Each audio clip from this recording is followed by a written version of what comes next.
we take diksha, initiation, then this body is no longer. It is called a sadhaka deha. So body meant for practicing spiritual life. And eventually, if we continue along this path, then we'll get what is called a siddha deha. The body becomes perfect. Transformed. So,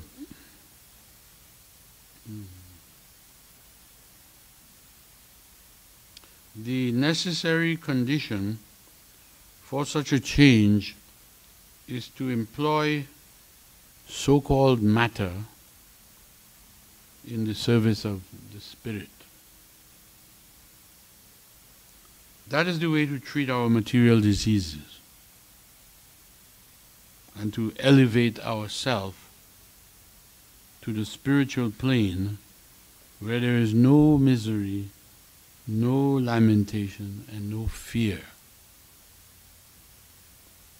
When everything is thus employed in the service of the Lord, we can experience that there is nothing except the Supreme Brahman.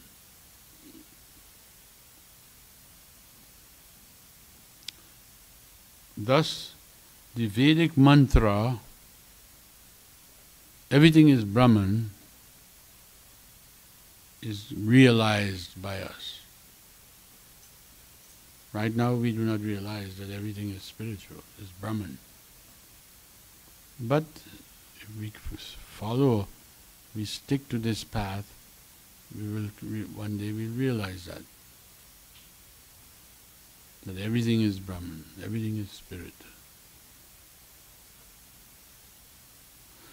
So, this path, this process, it begins by hearing. We first of all hearing the chanting. We take up the chanting. Chaitanya Mahaprabhu has said, Eneche o Shodhi Maya Nashi Baro Lagi Harinama Mahamantra Lau Tumi Magi. I have brought this medicine to wipe out the disease from which you are suffering. Prabhupada says here, this is the way to cure, to treat our material disease.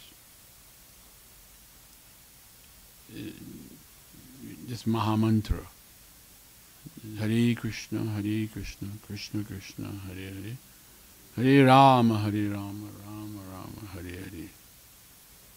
This is the best thing. And it is given by the Supreme Lord Himself to cure our material disease. But we have to take the medicine. We have to chant. What does Chaitanya Mahaprabhu say? Kirtaniya Sadahari. We should always chant. Always. But in our disease condition, we find it difficult to chant.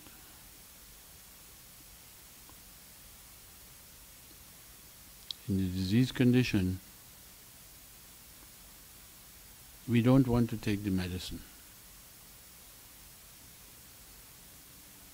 But this is very good medicine, and it is also very nice and very sweet medicine. Prabhupada gave example that when a person has a jaundice, suffering from disease, a jaundice patient,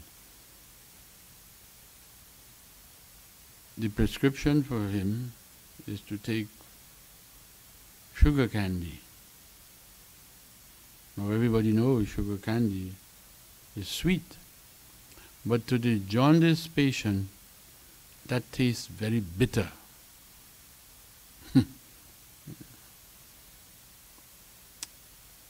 But if he continues to take it under the physician's direction, then gradually that he'll be able to taste the sweetness of the sugar candy again. The bitterness will go. So this chanting, it's actually very sweet. It's very sweet. So it's good medicine. Normally we think, when you think of medicine, we don't like to take medicine because we think it's going to taste bad. As soon as we go to the doctor, he says, I'm going to prescribe some medicine for you. We said, oh. So we think in our minds, it must be bad tasting. So no, what Chaitanya Mahaprabhu has prescribed is very good tasting medicine. And he said, this will cure all the disease that you are suffering, the material disease. And if we chant like this and go on chanting, we go through different stages of chanting. At first, like I said, it's like medicine. But the more you go on chanting, you come to the stage where it's like food. And you know, with food, you will not miss a day without eating food. You have to eat. So no day will come. The time will, when you wouldn't want to miss chanting.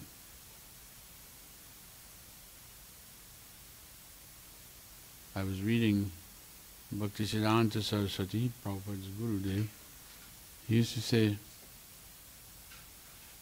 when there's clouds in the sky, and it's, he said, that is not a bad day. He said, I don't think that's a bad day. He said, a bad day is when I don't hear Harikatha. That's a bad day. If I don't hear topics about Krishna, if I don't chant Hare Krishna, then I'm having a bad day.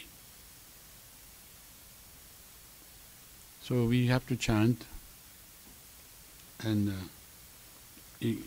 gradually we'll realize that yes, everything is spiritual, everything is Brahman.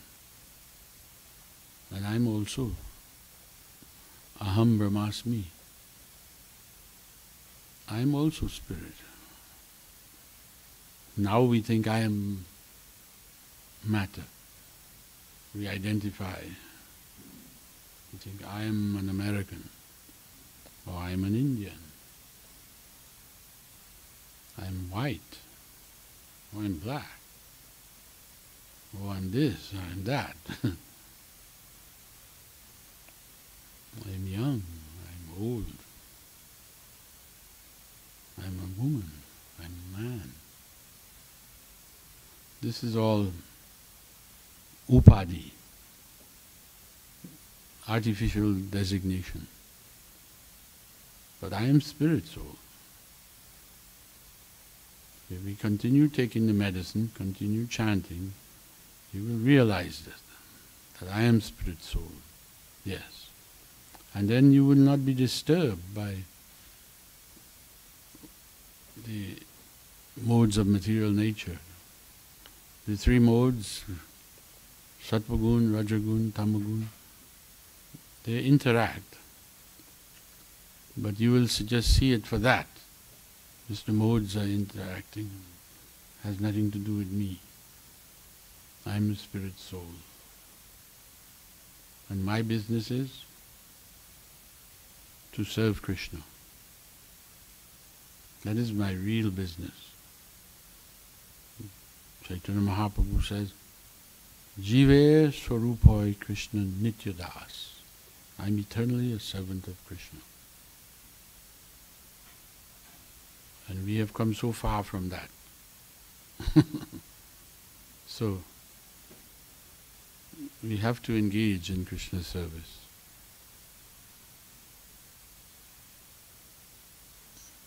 beginning with the tongue,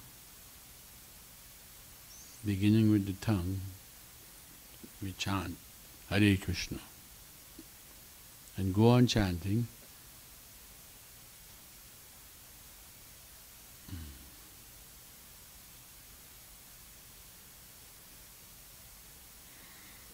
That will spiritualize everything. Our conception will change. Our angular vision will change. We will look at things differently. But if we don't take this up, then we look at everything materially. We look at everyone materially. And we also think that we are a product of material nature. So,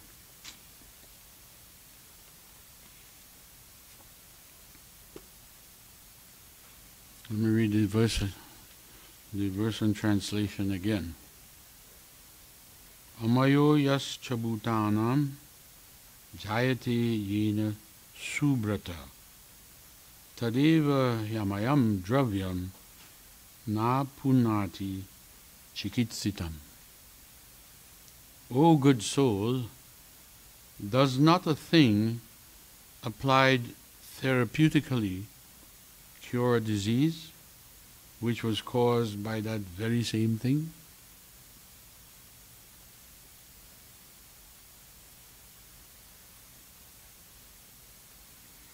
So, we could stop there for today. Any comments, Prabhu? Or questions? Haribo?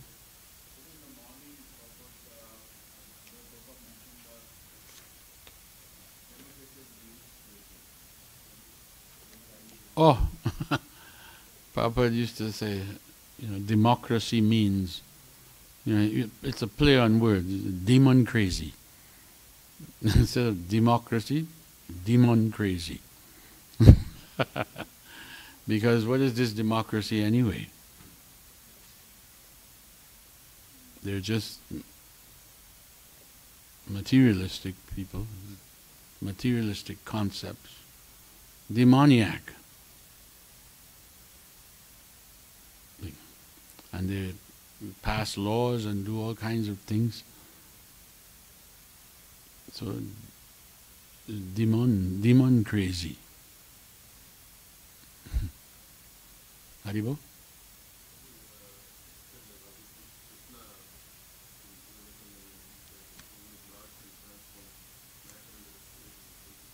Yes.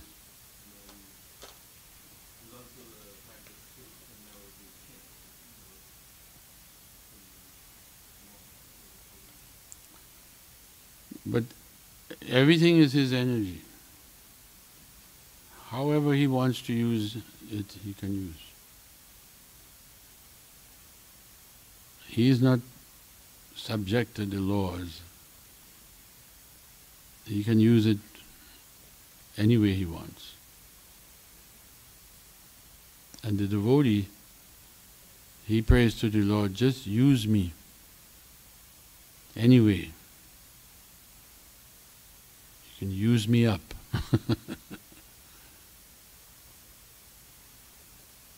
Haribo?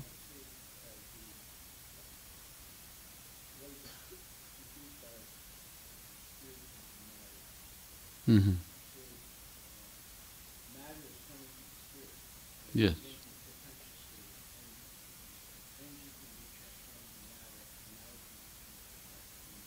Right, into spirit. Mm-hmm.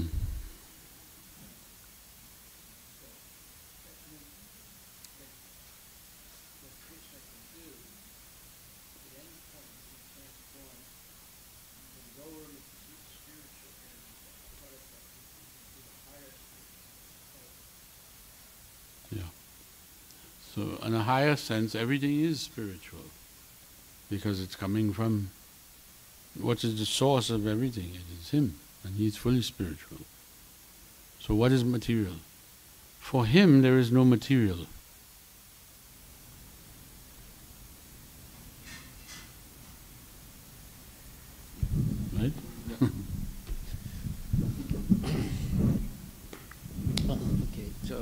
I have a question. One thing in excess causes sickness, and the same thing used therapeutically can heal it. So Prabhupada gives the example, if you eat too many milk products, you can get sick. But if you get sick like that, you can therapeutically use yogurt to heal that sickness. So one thing used in excess will get you sick. The same thing used therapeutically can heal you. Right? So the excess of sense gratification will get you sick. Regulating the senses, according to Krishna consciousness, will heal that. Right? And therefore, our disease is unregulated sense gratification. But when we regulate the sense gratification, according to Krishna consciousness, you can heal almost any disease, any material disease, and come back to your spiritual nature. So instead of listening to political speech or this kind of music or that kind of music, if we listen to Krishna consciousness, we get healed. If we listen to mundane sounds, we get sick. Right? Someone can get political overload, hearing every day about Trump did this, Trump did that, Trump did this, Trump did that. You get sick. And women said, we can no longer enjoy sense gratification because Trump was elected president. There are articles like that. Yeah, I know. So we can't enjoy sense gratification. This crazy guy got elected president. Well, see, that's because they have nothing else to think about. But if you think about Krishna, then it doesn't matter what this one does or that one does. You have faith that Krishna will protect you, and you go on with your regulated life of Krishna consciousness. Nothing will affect you then. That's the whole point, is to rise above the influence of the three modes. All these other things are all situated in the three modes. Just like we said about Sigmund Freud, he analyzed correctly that people who become overwhelmed with sense gratification, they get sick. What was the solution? More sense gratification. So that's not the solution. But see, because these people are false prophets and they're speculators, therefore and everyone's following them. They think, okay, frustration with sense gratification will get me sick. Therefore, there should be no rules limiting sense gratification. Then I won't get sick. No restrictions. No restrictions. So then you have nonsense people like, what's his name? Rajneesh. He said that you can become sannyasi by overindulging in sense gratification. And at a certain point, you'll get disgusted with it and you give it up. Nobody gave it up. And his whole movement fell apart. The whole movement fell apart because that's a false philosophy. Like Freud, he was following Freud, but he named it in a different way, So you see, unless we follow the Vedic rules and regulations, we will always go off track and come into some aberrant mentality. And it's all about sense gratification. Prabhupada said all wars are about sense gratification. The Israelis want to have sense gratification this way, the Palestinians want to have sense gratification in that way. Therefore, they're at war. But what are they fighting about? Sense gratification. So unless we can put the finger on what is the real problem in life, we will never be able to get out. We have to be able to analyze what is the real problem. The real problem is we came to this world for sense gratification, but on a very low level. So that's why democracy is not actually a good political system. Why? There's a famous French philosopher that analyzed it. He said when the people realize that they can vote for themselves more sense gratification, then the whole system falls apart. So, for example, they have voted for themselves to have abortion. Mm-hmm. They have voted for themselves to legalize marijuana. They voted for themselves to keep alcohol legalized. They vote for themselves to get welfare so they don't have to work. Right? So when the population realizes that they can vote selfishly for themselves to get things for free, then the whole system collapses. Like, for example, you're not working to get free handouts. You're working to be able to earn a living yourself without depending on other people just to give you money. Right? But right now, 50% of the American population is getting handouts, and the other 50% is paying taxes. Okay? Now, when it tips, when it becomes 80% are getting handouts and only 20% are paying taxes, the whole thing collapses. This is what happened to Rome.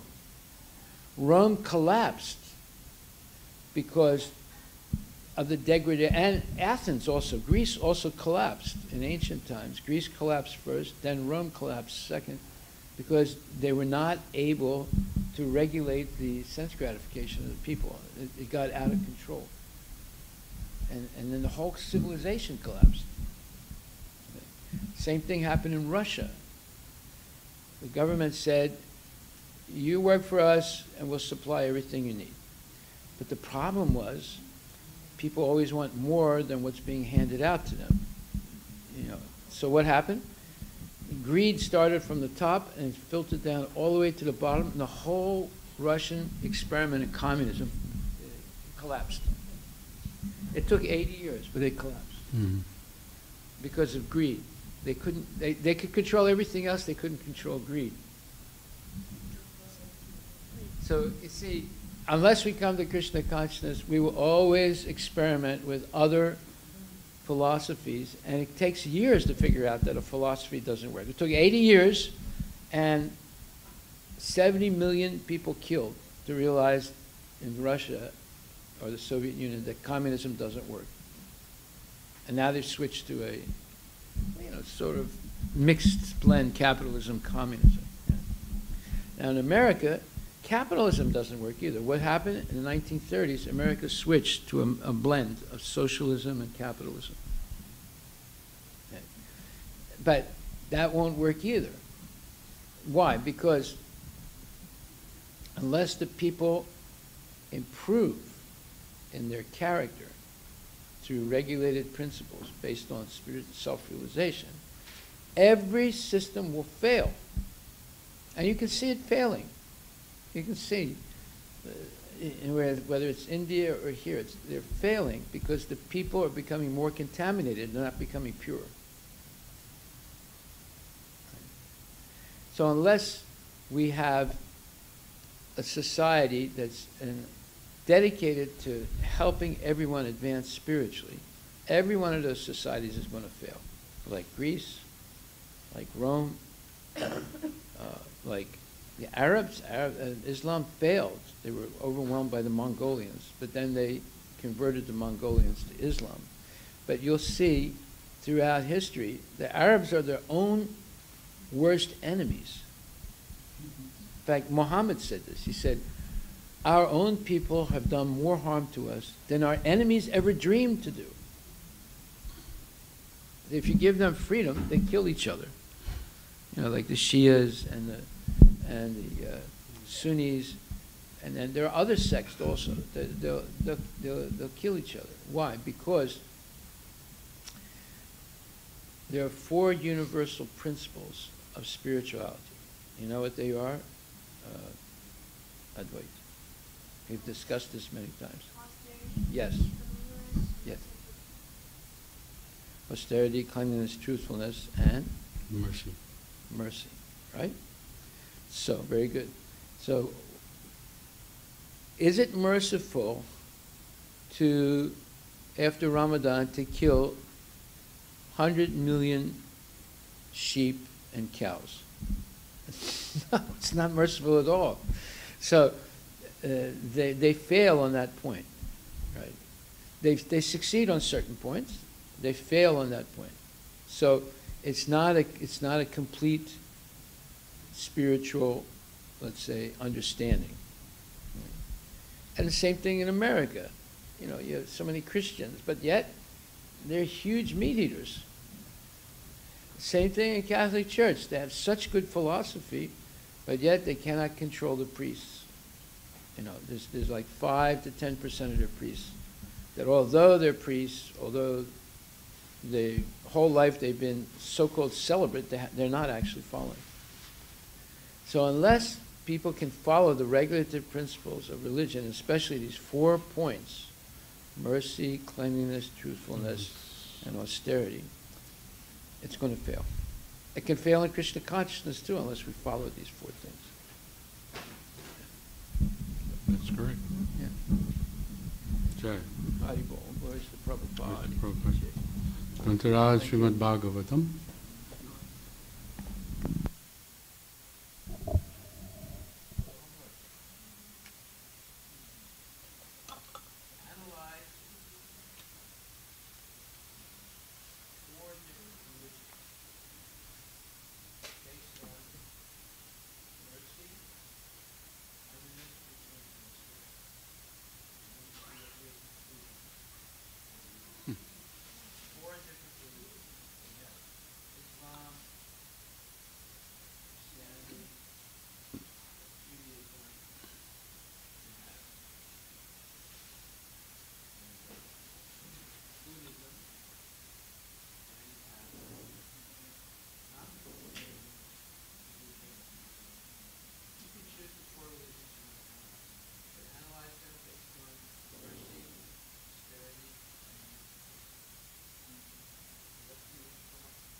Yeah. Very.